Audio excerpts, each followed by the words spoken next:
Hola, ¿cómo están? Muy, pero muy bienvenidos a este primer capítulo de esta temporada a conversar de frente, porque de frente es mejor. Estoy feliz de poder estar en este lugar, en este hermoso edificio patrimonial que nos acoge, y por lo mismo voy a darle las gracias de inmediato al Archivo Nacional, que es la casa donde estamos compartiendo con ustedes el día de hoy, y, por qué no decirlo, también a través del canal UCB Televisión, a quien también damos los agradecimientos, tanto así también como a la Universidad Católica de Valparaíso, que permiten que tengamos estas conversaciones necesarias, estas conversaciones que nos ayudan a formar puentes y derribar muros. Sabemos que tenemos opiniones distintas, sabemos que vivimos en mundos muchas veces muy diferentes. Sin embargo, esos puntos de encuentro, esas conversaciones que van más allá de la polémica, son las que vamos a instaurar desde hoy con distintos actores de nuestro tanto ámbito nacional como también internacional. Hoy día vamos a comenzar reconociendo a una figura muy, pero muy importante. Un hombre bueno, como lo llamaban sus cercanos y como lo llamamos también en la historia. Clotario Blest. Y por eso, hoy en esta casa donde la historia se hace presente, quiero darle la bienvenida y saludar a dos de sus grandes seguidores y representantes también por parte de la Fundación Clotario Blest, que hoy día nos acompañan, historiador Óscar Ortiz y también socio fundador de la Fundación Clotario Blest. Óscar, un gusto, siempre es lindo poder conversar contigo. Igualmente, compañera, para hablar con usted y con los televidentes del primer canal de televisión de Chile, un privilegio además que todavía se mantenga un canal con aquellos años. Y efectivamente, compañero, también para mí me resulta muy grato poder estar aquí un poco manteniendo la presencia de Clotario. Porque Clotario en este momento, si bien es cierto, es una persona de alguna manera que está muerta, pero alguien dijo que mientras se recuerden de los muertos, no ha muerto. Aunque sea una redundancia, pero es así. Mientras esté en nuestra memoria, eso va a estar siempre presente. Y aquí en este lugar, además, que de memoria. ¿Sí? Una memoria que tenemos día a día también y que quiero compartir también con otra parte del directorio también y desde los inicios de la Fundación Clotario Blest, que es Carlos Flores. Carlos, un gusto también conversar contigo. Igualmente, y compartir Carolina, experiencias. Muchas gracias. Recuerdo también que participaste de uno de nuestros logros, que es el documental. Tú fuiste investigadora del documental. Fue maravilloso. Muy linda experiencia. Sí, mi agradecimiento a UCB Televisión y a los televidentes. Espero que podamos revivir en algo la memoria de lo que tú dijiste, de ese gran hombre y ese hombre bueno que fue Clotario. Muchas gracias por estar acá. No sé, es que es lindo poder comenzar esta temporada de estos programas de los que queremos acercarnos a través de la conversación con alguien y con una figura icónica que durante toda su vida fue lo que hizo. A través del diálogo, a través de los acuerdos, a través de alianza, poder tener un país mejor y un mundo mejor. Más que necesario hoy, a través de la historia también, Óscar, tú... No, yo creo que lo que dice bien la compañera, que yo creo que lo fundamental de Clotario es que, como tú dijiste, siempre lo que quiso lograr en Chile fue un cierto consenso, un consenso social y cultural. Porque yo creo que Clotario no era una persona, como se ha dicho por ahí, ahora querido rescatar como una persona que quería de alguna manera disociar Chile, ¿no? Yo creo que cuando él formó la CUT, la NES primero y la CUT ulteriormente, y para concluir con los derechos humanos, el Comité de Derechos Humanos y Sindicales, yo creo que lo que siempre buscó la unidad del pueblo chileno. Sí. Y yo creo que ese es un elemento que lo hace muy importante a Clotario, en el sentido que también rescataba algunas cosas básicas, que pueden parecer trasnochadas ahora, pero Clotario era fundamentalmente una persona que estaba muy bien situada en América Latina y en Chile en particular. Yo creo que eso lo hace muy especial a él. Yo creo que él era de una generación. Recuerden que Clotario nació en 1900. Por consiguiente, él viene de una generación que en la historia se habla de la generación del año 20, exacto, que es la generación cultural y literaria. Entonces ahí está Clotario, que representó, se expresó a través de esa generación, y por consiguiente yo creo que eso es lo que en ese momento buscamos nosotros, reivindicar y dar a conocer lo que fue Clotario en ese instante. Yo creo que ahí es lo que tú me decías. Sí, ese es un tema tremendo también, del cual vamos a conversar y vamos a ver en qué está la Fundación ahora, cómo poder colaborarlo, cómo poder sacar adelante también el nombre. Sin embargo, quiero destacar algo de los dos, y es la cercanía que tuvieron tanto con la historia de Clotario y en tu caso, Óscar, con su vida. O sea, porque hay que decir, más allá de historiador, tú quizás tuviste el privilegio, lo tuviste, hay que decirlo, tuviste el privilegio de poder estar a su lado. ¿Desde cuándo? ¿Cómo comenzó esta historia? Eso ya, saquemos el tejido. Ya saquemos, y vamos a comenzar, me parece acertado. Mira, yo creo que fundamentalmente, estimados televidentes, yo creo que cuando uno tiene cierta edad, y primero tiene unos papás que son absolutamente, yo diría, tolerantes el tema. Y hay sensibilidad. Yo, en general, me acerqué al personaje de Clotario cuando tenía 15 años. Y lo intercepté en la calle. ¿Qué año fue esto, más o El año menos? 70. Ya. Yo tuve la dicha de estar en los años más conflictivos de Chile, del presidente Allende y la dictadura. Creo que eso es una experiencia bastante válida. Sí. Creo que tuve el privilegio de tener ser testigo de aquella época. Bueno, entonces, Qué heavy de haber sido.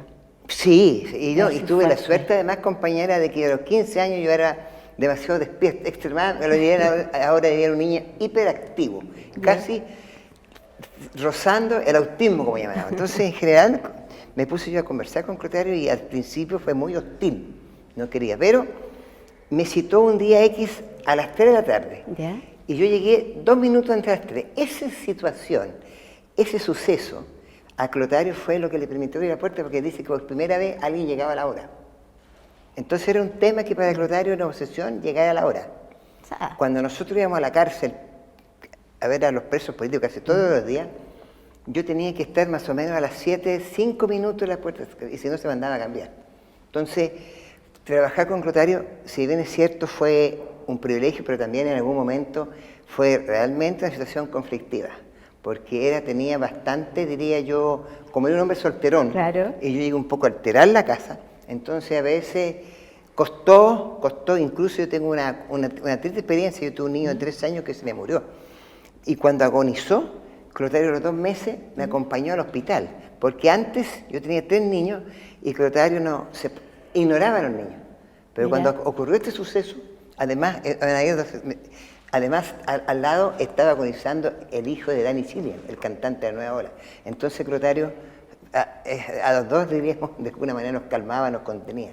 Entonces Mira. en ese momento Clotario, las Navidades, mis hijos pasaron a participar, hacíamos una comida navideña y Clotario regalaba a mis hijos juguetes. Entonces decía, el Tata Tocario, me decían mis hijos. Tata Tocario. Sí, eso fue, por ejemplo, te puedo decir yo en parte, esa dicha tuve de Clotario de vivir esas situaciones que eran más allá de lo cotidiano, de lo social, sino unas cosas personales. Y es más allá de conocerlo también nosotros a través de otro prisma, de otro virtud. Carlos, ¿cómo te acercas tú a la figura de Clotario? Bueno, lo primero es que lo conozco a él, indudablemente. Claro, en ese tiempo yo andaba por ahí en algunas cosas sindicales. Habíamos formado una Asociación Nacional de los Trabajadores del Transporte. Y nos reuníamos a conversar algunos amigos y llega Óscar, por el tema del sindicato y todo lo demás. Y empezamos a conversar de Clotario, junto a otros personajes. No había nada, no había fundación, no había nada. Estaba el tema ahí nomás. Yo tampoco, personalmente, no conocía mucho a Clotario. Imagínate empezar a leer, pero además tenerlo a él. O sea, la historia viva. Claro, Claro. hay muchas cosas que habla Óscar y que no aparecen en los libros. Sí. ¿Ah? Son anécdotas, cosas que son hasta chascarros divertidos que tuviste con Clotario. Entonces uno empieza como a enamorarse de un personaje, pero a la vez tú empiezas a descubrir que ese personaje también hay sectores que lo toman y lo hacen perderse, como pasa mucho con los personajes históricos. Hay intereses que lo toman y se lo traen y hablan cosas que no corresponden mucho a lo que era Clotario. Y A sus ideales, a sus principios, en el fondo. Claro, porque hay cosas que hemos estado leyendo últimamente, bastante libros acerca del anarquismo chileno, por ejemplo, que fue activamente, Óscar fue miembro del tema de los anarquistas en Chile. me parece. Anarcosindicalismo. Anarcosindicalismo. ¿Cuál es la diferencia, Óscar? Muy interesante. Mira, yo llegué a Clotario ¿Ya? por los anarcosindicalistas, y es bueno explicar esto. Yo vivía, mi familia tenía negocio en San Diego, con Ñuble, tenía una fábrica de tejido más o menos grande, y a 3 cuadras de ahí estaba la FONAC, Cuero Calzado, que está en Arturo Prat. ¿Ya? Entonces yo en algún momento de lectura precoz que tenía, un poco, entonces me acerqué. Inquieto. Inquieto, como insisto, que inquieto. Y de alguna manera el personaje estaba en el año 70 y a mí ninguno de los tres candidatos que venían me llegaban, no había ningún acercamiento con ellos. Sí, traté de buscar una figura que me representara a mí. Sin duda, Clotario lo venía siguiendo por mi familia, que veníamos de Valdivia, y Clotario siempre figuraba como un hombre rupturista. Sí. Había que dormir, lo habían echado a dormir, quedó la iglesia joven, se la iglesia joven. Siempre la institución que creaba Clotario expulsado. Ese fue el signo de Clotario. La institución que creaba era expulsado, exceptuando el Comité Nuestro de Derechos Humanos y Sindicales, que no fue expulsado. Yo creo que había unas condiciones adversas, estaba la dictadura, obviamente no podíamos quebrar. Entonces, en ese momento, yo me quiero acercar a Clotario y el compañero Ernesto Miranda, dirigente de la CUT, zapatero, sí, junto con Clotario, ellos me llevan a conocer a Clotario. Bueno, y ahí con los compañeros narcosindicalistas que eran extremadamente pobres, compartían pan así, realmente compartían hostias. Y ahí me dijeron, compañeros, nosotros todos los años tenemos que negociar con los patrones, tenemos que negociar con el Estado, porque si no, no podemos comer. Entonces de ahí, mi basamento filosófico se hizo absolutamente sindical. O sea, yo no creo, mientras no tengamos las cosas resueltas, las cosas básicas, yo creo que los problemas valóricos no van a quedar cercanos. Siempre va a ser para el pueblo que sufre, los problemas valóricos no van a llegar todavía, porque primero hay que tener, como decía Claudio, primero filosofar. O sea, primero hay que comer, primero hay que tener donde dormir, donde comer y lo básico antes de poder aspirar a otra cosa. Entonces sí, yo creo que es un tema que yo aprendí y de Clotario, que el sindicalismo es muy práctico. El sindicalismo, como se dice Clotario, el sindicalismo, Ortiz, tenemos las mismas necesidades y urgencias, sea rojo, amarillo, verde o pardo, todos andamos lo mismo. Por eso decía Clotario, el sindicalismo une, los partidos políticos dividen. Clotario no era que fuera enemigo de los partidos políticos, sino para que el partido político de alguna manera lo que hacía era, se aprovechaba de los trabajadores, no estaba al servicio de los trabajadores. ¿Qué piensan de los egos en términos políticos y en términos sindicales también? Los egos. Los egos, que fue más que nada lo que dividió, y el pensamiento de Clotario, que iba contra también de todo el ego que era por parte de cada uno de los partidos o de cada una de las organizaciones. Me río porque lo hemos conversado bastante, el tema de Clotario, porque más Clotario tiene su ego, todos tenemos un ego, ¿no? Y hay una parte que yo pienso que como que se olvida, yo siempre lo planteo y discutimos un poco los dos, que es el tema de su capacidad de liderazgo. Clotario al final fue un líder, y era un líder político sindical. Y tenía esa capacidad también de decir tú no y tú sí. Y el respeto ante él de decir. Porque todos lo vemos con la carita de esa parte tan romántica tal vez, ¿no? Pero él en definitiva tenía su capacidad y eso implica, llevar ese liderazgo adelante, implica fortaleza que tiene que tener un líder. Bueno, un tremendo tema también para poder llevarlo a la contingencia de hoy, que vamos a seguir conversando en qué está la Fundación, cuáles son los tremendos desafíos que también tiene. Pero los voy a invitar a que nos separemos unos segundos. Solamente una pausa comercial muy cortita, no se separen de nuestra sintonía porque ya regresamos aquí conversando, porque de frente es mejor. Actualmente existen 4 crímenes internacionales: genocidio, crímenes de guerra, crímenes contra la humanidad y el crimen de agresión. Todos estos son crímenes que inicialmente no existían en la ley. Ocurrían, pero no se podía procesar a nadie hasta que se logró que se reconocieran como crímenes en el derecho internacional. Ya es hora de que el ecocidio sea también un crimen internacional. El ecocidio es la destrucción a gran escala de los ecosistemas, como son la deforestación de bosques primarios, la explotación de petróleo de las arenas bituminosas y la sobrepesca. Al convertir esto en un delito penal, lo dejamos claro, el ecocidio es un crimen. Así se garantizará el fin de las subvenciones a las empresas contaminantes y que las personas que cometan un ecocidio puedan ser procesadas. Nuestro objetivo es criminalizarlo en la Corte Penal Internacional en los próximos 5 años. ¿Nos ayudas? Firma la petición en stopecocidio.org y conviértete en protector o protectora de la tierra.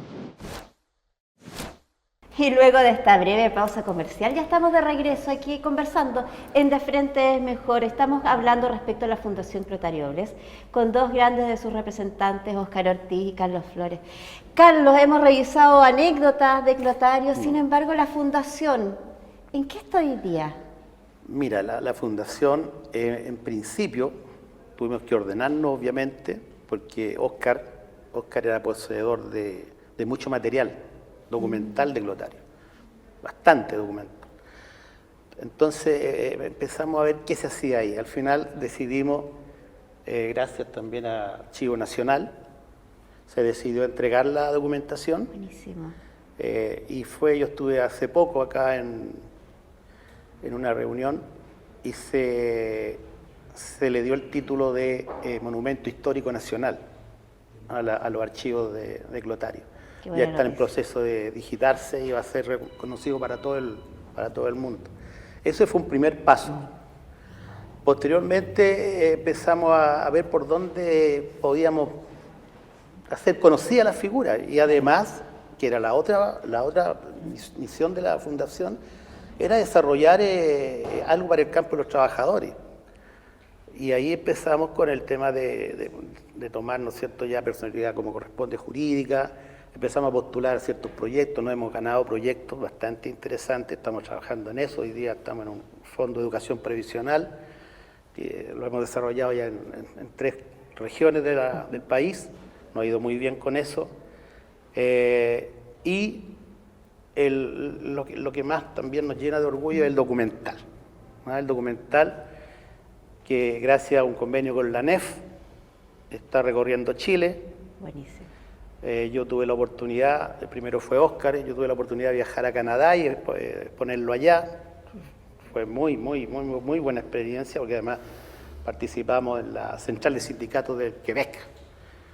Así que una muy buena experiencia, quedamos allá enganchados con la Fundación Salvador Allende de Quebec y en eso hemos estado. Y bueno, los sueños, siempre queremos hacer cosas, el motor nuestro es Clotario. Pero tal como decías tú al principio, más que nada también enmarcarlo no solo en la historia, sino que en la proyección de él como ser humano. Sí. Los valores que tenía, que no están muy ajenos hoy día en nuestro país.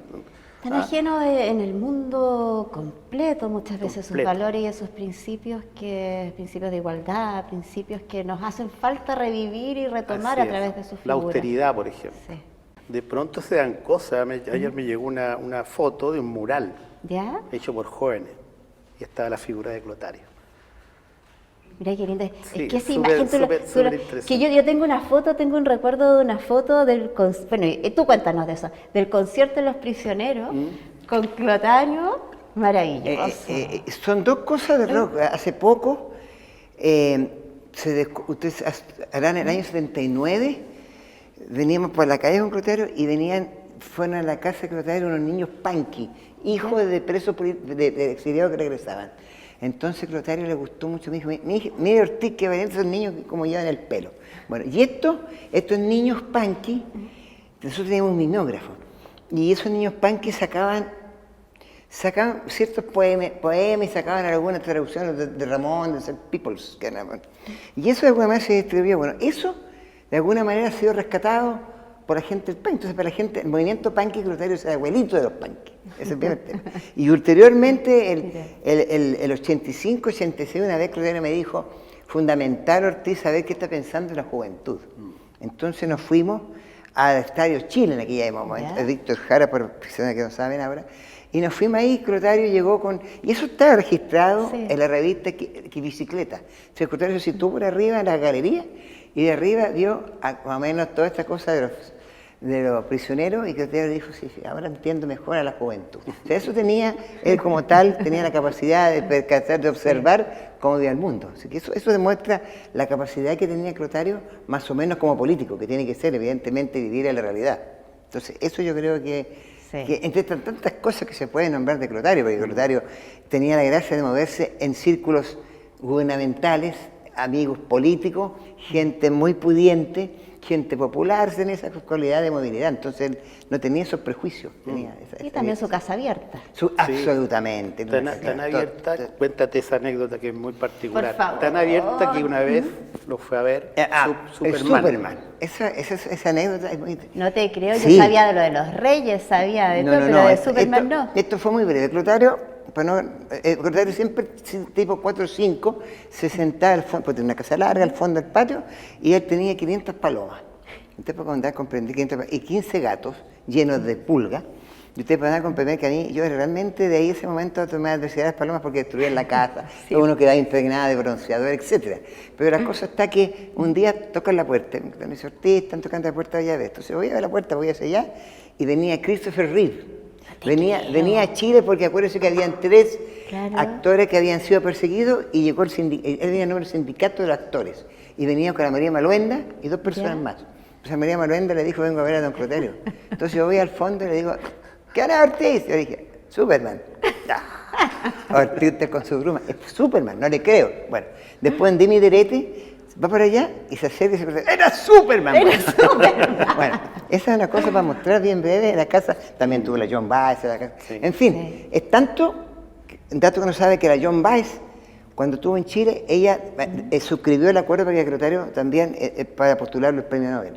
También. Así que fue muy amplio el grupo, el arco que formó en torno a Clotario. Así que es un poco, te digo, anécdota. Yo estoy escribiendo algunos libritos, ojalá que pueda terminarlo porque son demasiado tiempo y todavía espero 10 años que todavía no me llegue el caballero alemán y me haga fallar. Así que yo espero eso es lo que Yo creo que tienes que escribir todo y relatarnos Sí, todo y hay que- contarnos. Y estas conversaciones se hacen necesarias también para recordar la figura y sacarla en la contingencia de hoy, que es lo que necesitamos. Exacto, Claro. eso es. Sí. Carlos, Bueno, ¿cuál- el desafío también que tenemos, y agradezco también a la gente de Derechos Humanos Sin Frontera que nos está ayudando, es aparte de la memoria, los libros, los relatos, instalar, como todo gran hombre se merece, un monumento a Clotario. ¿Ah?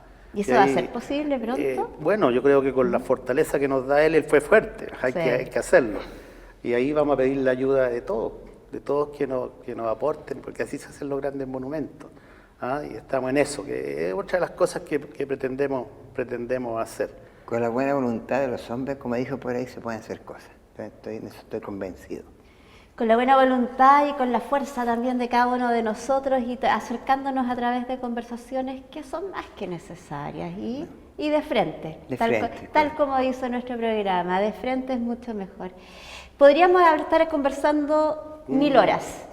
No me cabe la más mínima duda de que tenemos muchísimas anécdotas y también, pero antes de que nos despidamos y aparte de agradecerles que hayan compartido con nosotros en este programa, me gustaría saber cómo acceder a la fundación, cómo poder hacernos parte. ¿Hay alguna forma en lo que podamos hacer? Bueno, están en las redes sociales. Ya. Hoy día tenemos redes sociales, está el Facebook, lo pueden visitarlo, tenemos una página. El Facebook continuamente se está alimentando con todo lo que es el mundo sindical y de los derechos humanos. Participamos activamente en eso, se les da respuesta a todos los que quieran, no tenemos ningún problema, eso es principalmente. Y las actividades que a veces desarrollamos. El documental seguramente va a pasearse por algunas municipalidades acá en la región metropolitana, también lo vamos a hacer saber para que lo conozcan. Obviamente en un futuro se irá a liberar para que sea de acceso para todos. Con el fin de que conozcan a Clotario y además conozcan al mundo sindical, bueno, al antiguo. Yo soy un poco crítico de lo que está sucediendo ahora. Hoy ese es tema completo. Sí, ese otro tema. Ese un tema para un programa entero. Daría para otra cosa. Un programa entero el mundo Es sindical un hoy. ciclo, compañero, un Un ciclo Claro. de... Entonces, la historia de él, claro, está anexa a muchos grandes hombres también. Tú hablabas del Zapatero, estuvimos con la familia, no hace nada. Maravilloso. De Miranda, ¿no? Miranda, Hoy sin duda vamos a tener muchísimo, pero muchísimo que conversar. Yo quiero darles las gracias por estar hoy día con nosotros. Sin embargo, medio minuto para cada uno, para que se puedan dirigir a la cámara y dirigirse a todos quienes los están escuchando con un mensaje que yo sé que va a quedar en los oídos y el corazón de todos. Bueno, primero que nada, agradeciendo el programa, yo voy a aprovechar este medio para decir de que nosotros tenemos obligación, además, compañeros, y compañeras de rescatar a Clotario, porque Clotario no tiene partidos políticos. Clotario es un solitario en la política chilena. Y si estamos cercanos y tenemos de algún cariño, tenemos la obligación de difundir a Clotario y de alguna manera que quede en Chile, porque si no, va a ser como mucha gente, va a pasar desapercibido. Entonces, hay algunos dirigentes sindicales que todavía brillan mucho porque tienen un partido que lo apoya. Nosotros queremos de alguna manera, en ese sentido, que la asociación sea difundida. Por eso creo que la fundación sirve, y los amigos de alguna manera que están también dentro de la fundación. Muchas gracias, Óscar. Carlos. Sí, mira, los invito a conocer a Clotario, a don Clota, ¿no? Ir al rescate de la memoria. Ir al rescate de la memoria, el rescate de cómo se debe vivir, siempre lo decimos. Hay muchas cosas que hoy día están sucediendo producto del desenfrenado egoísmo y consumo. Este era un hombre que sabía muy bien que había que vivir con lo justo, y los demás incluso lo repartían. Claro, puede parecer una utopía, pero se lo digo sobre todo a los jóvenes que tienen eso adentro. El Clotario creía mucho en los jóvenes, mucho, mucho. De hecho, hizo un decálogo dirigido especialmente a la gente joven. Ahí está la esperanza. Entonces, a los jóvenes sobre todo les pido eso. Anímense, lean, búsquenlo y van a encontrar un mundo de riqueza. Un mundo interesantísimo. Eso. Un mundo interesantísimo que vamos a construir. Gracias, Carlos. ¿Y qué, pues? Gracias, Óscar. Gracias a todos ustedes también por acompañarnos en esta primera parte de nuestro programa. Nos vamos a separar solo unos minutos, vamos a estar de regreso muy pronto, luego de esta breve pausa comercial, conversando más aquí en De Frente es Mejor.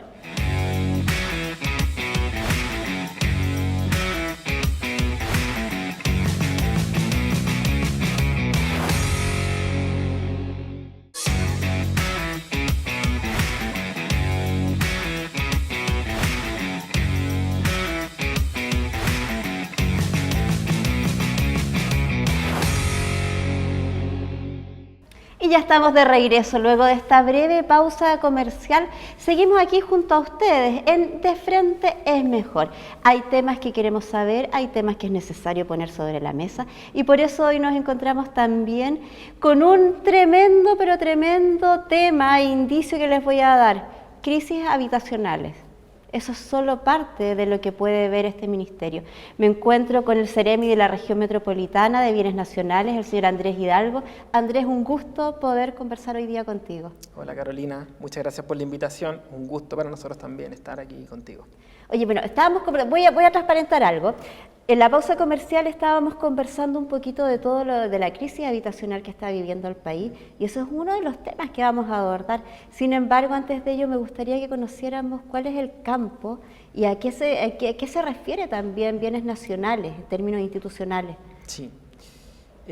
Bueno, el Ministerio de Bienes Nacionales fundamentalmente tiene dos mandatos por ley. Uno que es la protección de los patrimonios fiscales, es decir, todo aquello que pertenece a la nación y a todos los ciudadanos de este país. Ahí fundamentalmente hablamos de inmuebles, pero no son solamente inmuebles, es decir, el Ministerio de Bienes Nacionales también regulariza fondos de pensiones de personas, por ejemplo, que fallecieron y no tienen herederos. Eso va ingresando patrimonio fiscal a la Tesorería General y se transforma luego en políticas públicas. También obras de arte, es decir, todo aquello que tenga un valor y que sea fiscal. La tarea del Ministerio de Bienes Nacionales es protegerlo, cautelarlo y administrarlo. Ese es nuestro primer mandato legal. Y nuestro segundo mandato legal es, ya no sobre propiedad fiscal, sino sobre propiedad privada, es la regularización de la pequeña propiedad raíz. ¿Cómo así? ¿Qué es eso? Son inmuebles, terrenos, que algunas personas han ocupado durante largo tiempo y que el privado dueño original de ese inmueble dejó a esa persona ahí, un mediero, por ejemplo, un cuidador de su terreno, o una casa social en que el beneficiario original falleció y luego quedó otra familia en ese lugar. La idea es permitir que esos inmuebles, esos bienes, circulen en la sociedad civil. Entonces, ¿qué es lo que hace Bienes Nacional? A través de un mecanismo administrativo, traspasa este inmueble de un propietario a otro propietario, obviamente cumpliendo con una serie de requisitos. Ciertos documentos y requisitos. O sea, en estricto rigor, por ejemplo, una persona sola que no tiene herederos, que no tiene nadie, su casa o su bien podría pasar como un bien nacional. Claro, hay dos alternativas. Una posibilidad es que se utilice el mecanismo de la propiedad privada, es decir, yo soy dueño de un departamento, fallezco sin herederos y otra persona, por ejemplo, qué sé yo, un vecino que me cuidaba, si yo estaba enfermo, qué sé yo, utiliza la casa durante muchos años, nadie se opone, no hay herederos, esto ha sido de manera pacífica, esta persona se hizo cargo del inmueble, pagó las contribuciones, pagó las cuentas, pagó los gastos comunes, se ha hecho cargo. Se ha hecho cargo, esa persona puede regularizar a través del mecanismo de regularización de propiedad privada, siempre y cuando no supere ciertos montos, porque es regularización de pequeña propiedad raíz. Luego, si el monto es superior, en ese caso se tramita lo que se llama una herencia vacante, es decir, este inmueble o este bien, porque también podrían ser una biblioteca, muchas alternativas, joyas, que no tienen herencia, pero que superan los montos de regularización de propiedad de raíz, entonces eso se ingresa a patrimonio fiscal y luego el fisco, a través de bienes nacionales, lo vuelve a poner en rodaje a la sociedad civil a través de una venta o a través de una transferencia, a través de distintos mecanismos de administración. Y volvemos a poner en rodaje ese bien, que no quede aposado o en un espacio, digamos, legalmente muerto, ¿no? Claro. Bueno, es un rol y una legislación también que es constantemente, está en movimiento. Es muy dinámico. Muy dinámico y que me imagino que también es parte de la realidad país que está contemporánea, o sea, va cambiando. Y fíjate que hay países en donde el fisco no es heredero, porque en Chile el fisco es heredero. Y los problemas que se generan, o sea, si nosotros, por ejemplo, si nos comparamos con España, en España el fisco no hereda, los problemas que eso genera son terribles para la comunidad, porque un inmueble abandonado es un inmueble que produce desaguisados de proporciones. Por ejemplo. O a veces, por ejemplo, si un departamento, un edificio, ese departamento se rompe un vidrio, inmediatamente entran las palomas, los ratones y se transforma en un foco. Hemos visto departamentos incluso infestados de murciélagos. O sea, un inmueble abandonado es un inmenso problema para la comunidad circundante. Y en los países en donde el fisco no hereda, no hay cómo resolverlo. En cambio, en este país, hereda el fisco y el fisco se hace cargo. Y ese hacerse cargo significa también facilitarlo a distintas organizaciones, me imagino. Sí, esa es una forma de administración que tenemos. Es decir, una junta de vecinos, una sede de una iglesia, una organización comunitaria, una organización funcional, distintas alternativas de organizaciones de la sociedad civil, muchas de ellas que se dedican a los cuidados, que es un tema que hoy día está en boga porque tenemos una crisis de cuidados en Chile muy grande. Nosotros disponemos también de esos inmuebles fiscales para aquellas organizaciones de la sociedad civil, algunas muy antiguas, por ejemplo la Fundación La Rosa. Ellos están en inmuebles fiscales durante mucho tiempo, durante muchos años. ¿Qué les permite eso?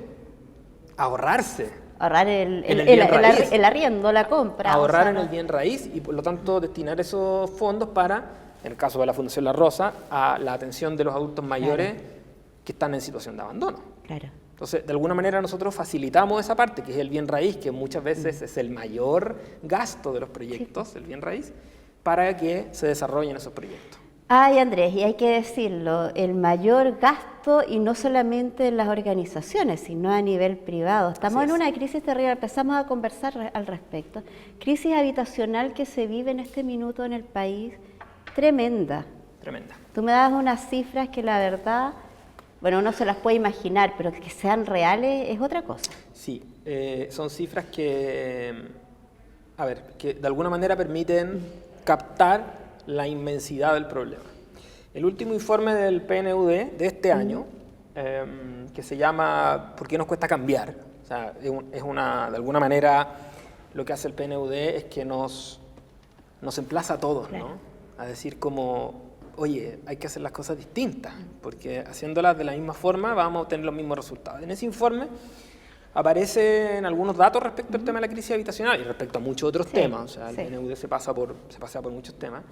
Y indica que, cifras que también por supuesto tiene el Ministerio de Vivienda, pero indica que el año 2019 en Chile habían alrededor de 65 mil personas viviendo en campamentos.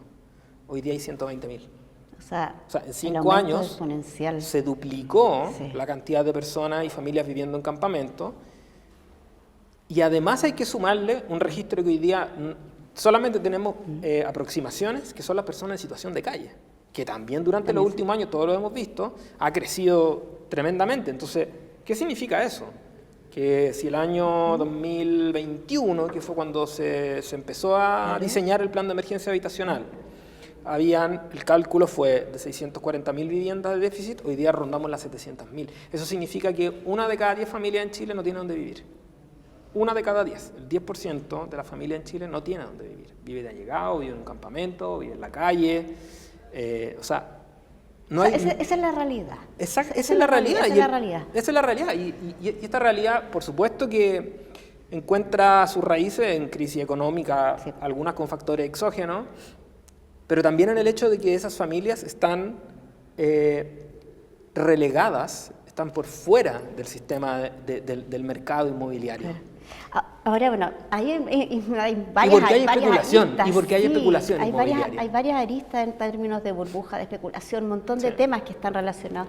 Sin embargo, el rol ahí de bienes nacionales, a mí, no sé, bien de manera como utópica, pero ¿por qué si no tenemos propiedades, por qué no se las pasamos? ¿Por qué no se hace este enroque, este trueque? Sí, se hace, de hecho. Yo tengo conversaciones con Servio, yo diría toda la semana, a veces más de una vez por semana, y mi equipo también, nuestros equipos, digamos, de Servio y de bienes nacionales, porque lo que nosotros hacemos es que proveemos de suelo. Ya, perfecto. De suelo fiscal al Servio para que, en la gran mayoría de los casos, desarrolle urbanizaciones definitivas, ¿ya? De casas definitivas o de departamentos definitivos, ¿ya? Que además hoy día el estándar es completamente distinto al de hace 30 o 40 años atrás. O sea, hoy día la urbanización conlleva zonas de comercio, conlleva servicios básicos, escuelas, jardines infantiles, comisarías. Y no estamos hablando de la caseta de emergencia que se instalaba en... No estamos hablando de un block que se pone al lado de otro block, al lado de otro block, al lado de otro block, con una micro que pasa por la calle principal y por lo tanto todas esas personas las erradicaste, esto ocurrió mucho en los 80, las erradicaste, pero le ofreciste condiciones de habitabilidad demasiado malas, demasiado precarias, y eso ha dado paso a, en fin, a allegamiento, a situaciones incluso de violencia intrafamiliar, por un mal vivir finalmente, por no tener acceso a la ciudad, por no tener acceso a los servicios. Hoy día el estándar es completamente distinto, completamente distinto. Ahora, Andrés, en la realidad de los suelos que ustedes facilitan, ¿hay suficiente para la demanda?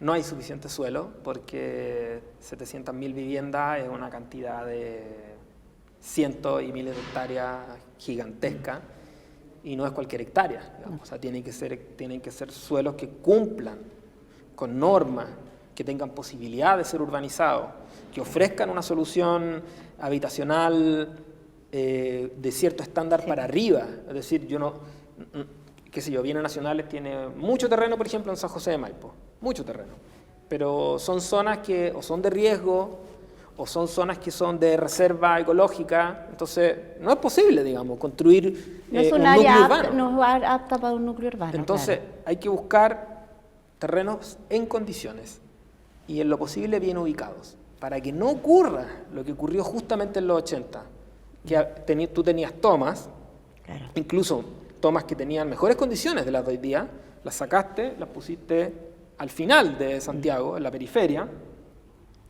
y con pésimas condiciones. Pero claro, desocupaste lo que te interesaba, que era el centro.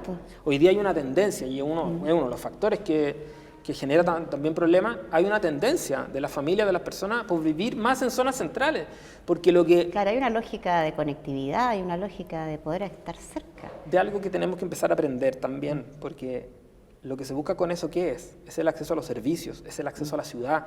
Por lo tanto, la solución habitacional no solamente pasa por el sueño de la casa propia. No es solo el sueño de la casa propia. Es decir, nosotros tenemos culturalmente muy metido en la cabeza que el problema habitacional pasa por lo patrimonial. Sí, por tener algo donde caerte muerto, como se dice popularmente. Exacto, por ser dueño.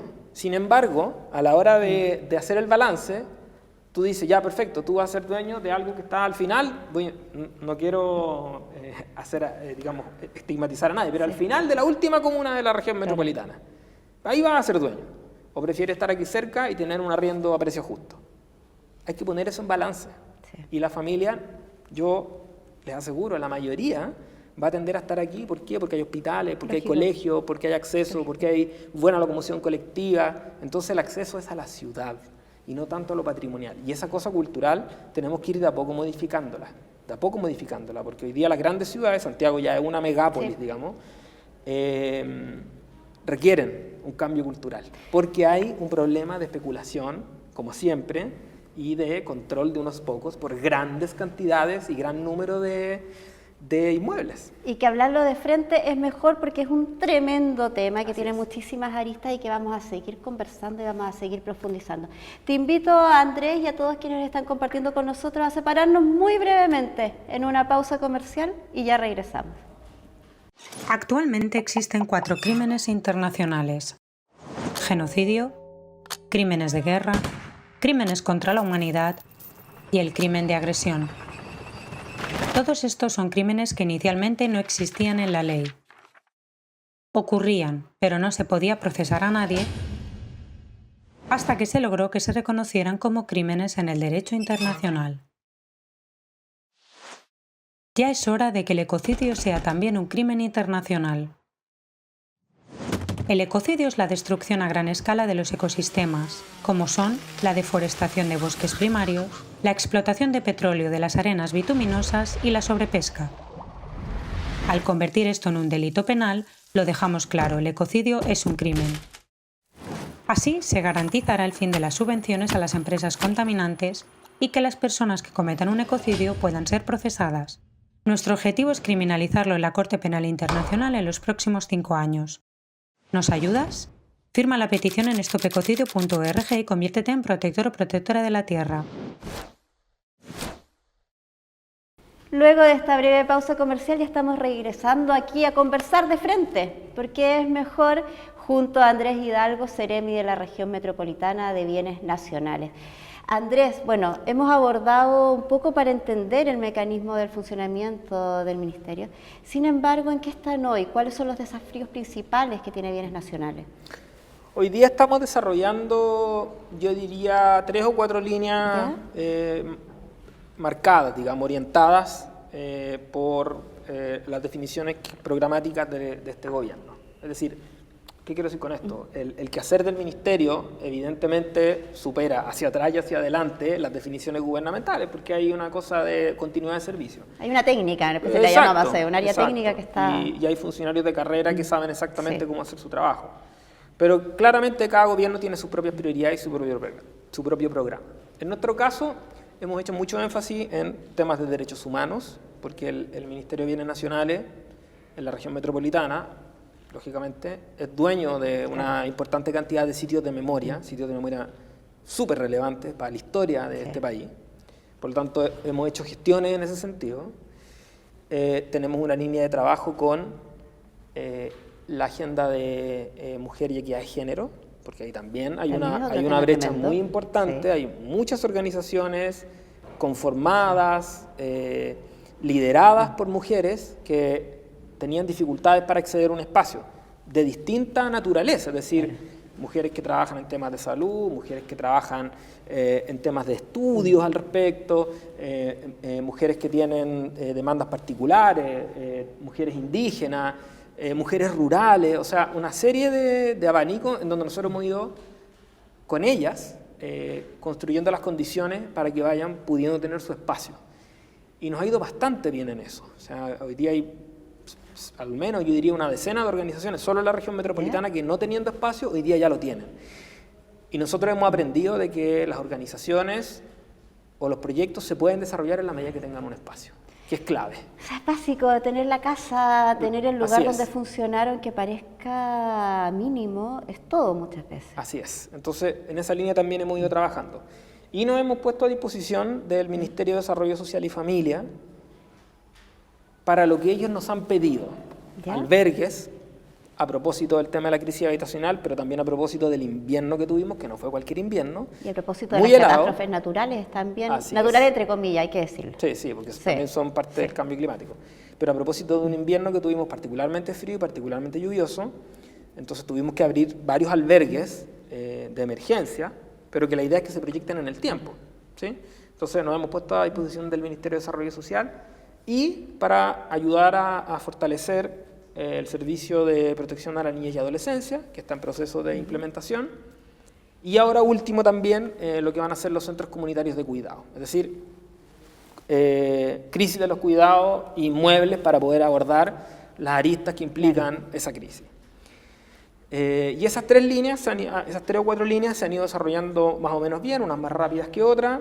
En el plano de los sitios de memoria y derechos humanos, bueno, nos tocó como gobierno enfrentar los 50 años, de la conmemoración de los 50 años. Eso también conlleva ciertas rutas, conlleva cierta difusión también relacionada. Claro, nosotros lo que hicimos fue, como gobierno, no solamente como bienes nacionales, fue, comillas, aprovechar esta fecha tan redonda, digamos, pero que no cambia los hechos históricos, digamos, o sea, entre 50 años y 51 años los hechos de la dictadura no cambian, pero aprovechar esta fecha tan redonda, donde hubo muchas miradas, para darle un impulso precisamente al desarrollo de estos sitios donde hay mucha deuda. Te pongo un ejemplo. En el sitio Hornos de Lonquén, que no es cualquier sitio, es el primer sitio en donde se descubrió que en Chile se descubrieron osamentas y que en Chile había ejecuciones ilegales, que había tortura, y no solamente, sino que se estaba ocultando a las víctimas. No había acceso. Es decir, la corporación Hornos de Lonquén no podía acceder al sitio, aun cuando el sitio es fiscal. ¿Y eso qué significa el no poder acceder? ¿Que está como parte de una laguna, de un vacío legal? Quedó como nosotros decimos mediterráneo, es decir, está el sitio propiamente tal, que mide un poco más de 4 hectáreas, y quedó dentro de un predio mayor, que es el Fondo Santa Marta. Predio que tenía dueño. Dueño privado.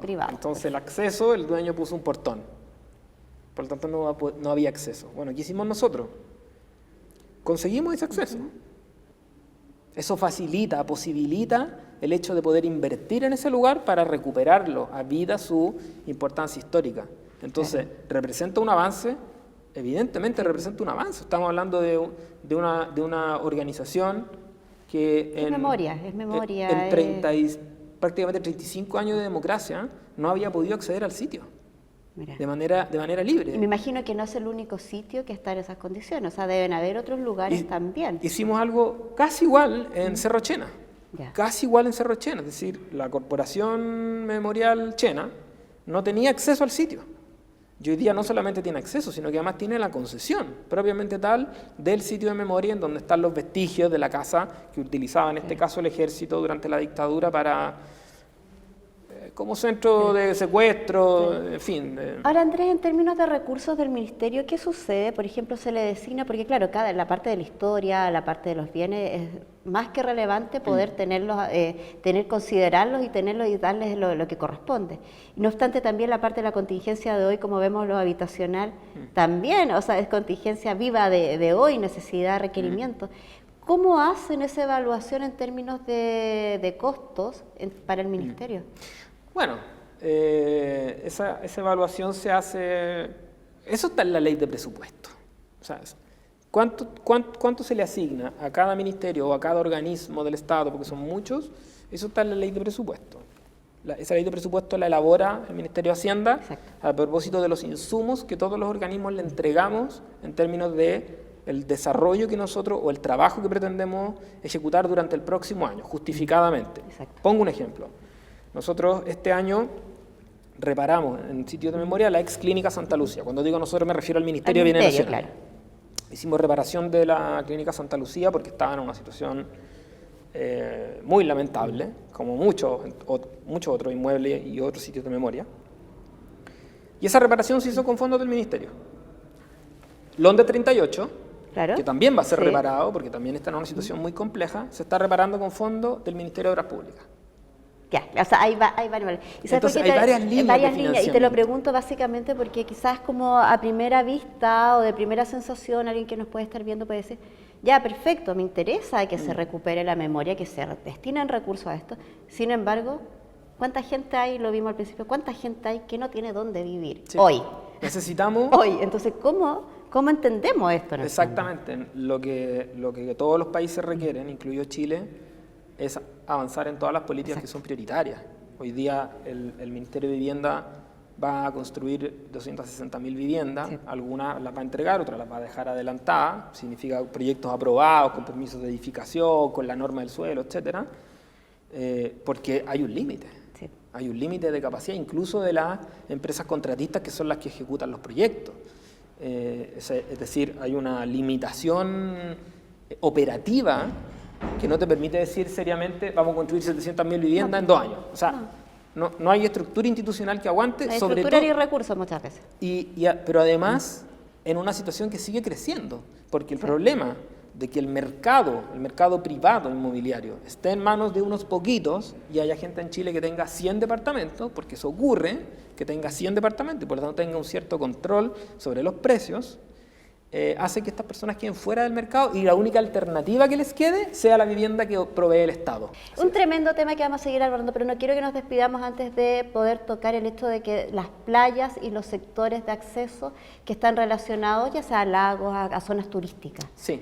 Bueno, en particular en la región metropolitana no tenemos costa, Exacto, todos lo sabemos, pero sí tenemos cuerpos de agua que en algunas ocasiones recibimos denuncias de dificultades de acceso. Pensando en San José, pues estoy pensando en pero esa también zona Laguna de muchas veces. Culeo, Claro. también otros cuerpos de agua.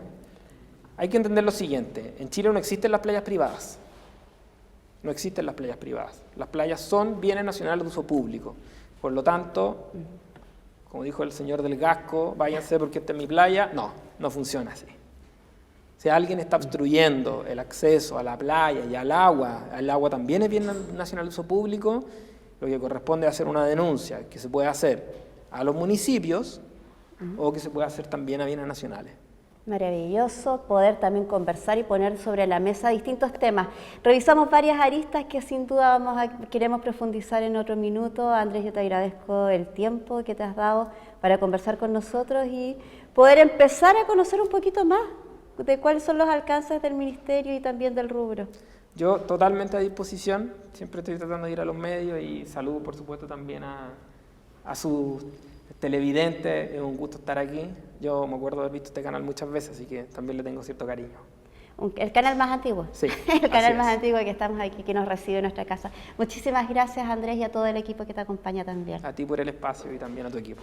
Feliz. Yo quiero agradecerle también a cada uno de ustedes por acompañarnos hoy día aquí en De Frente es Mejor, y no puedo dejar de saludar y de agradecer a la casa que nos recibe, que también es parte de nuestro patrimonio, que es el Archivo Nacional, tan hermoso que también nos hace y nos permite compartir con ustedes también a UCB Televisión a través de las pantallas que podemos salir, y también a la Universidad Católica de Valparaíso, con la cual nos permite poder desarrollar este lindo proyecto. Nos vamos a volver a encontrar en una próxima oportunidad, la próxima semana. Un tremendo abrazo, que tengan una linda jornada. Y recuerden siempre, conversar que de frente es mejor.